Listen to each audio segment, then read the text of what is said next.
Tras 6 xornadas de folga de forma interrompida, o sector do metal dará unha tregua á patronal. Os sindicatos toman esta decisión tras a advertencia dos empresarios de que non se sentarán a negociar mentres as movilizacións continúen. O que fixemos en este momento foi darlle un marxen á patronal.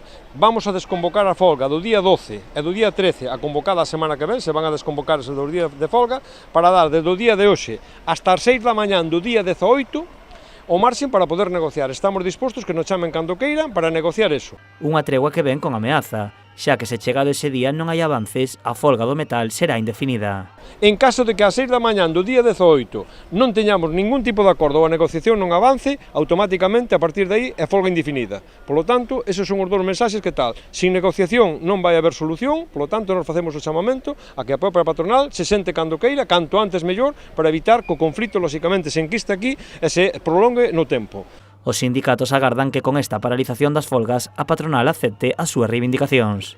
Damos ese paso para que, lóxicamente, poidamos avanzar na negociación, como digo, e que polo menos as condicións que estamos pedindo de un convenio digno e uns salarios para o sector do metal de acorde co que ten que ser que hai nas outras provincias e, polo tanto, en Pontevedra non pode quedar atrás, e ese chamamento é negociación xa antes de que o conflito se enquiste aquí.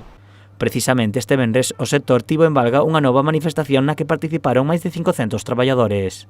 Efectivamente, hoxe incluso nos piquetes foi moito máis sencillo porque prácticamente non decimos o 100% porque sempre hai en algunha empresa ou algún taller, algún traballador dentro, por presión, lóxicamente, da propia patronal, pero hoxe foi moito máis sencillo e hoxe incluso na mobilización que fixemos en Valga, pois había xa bastante máis personal.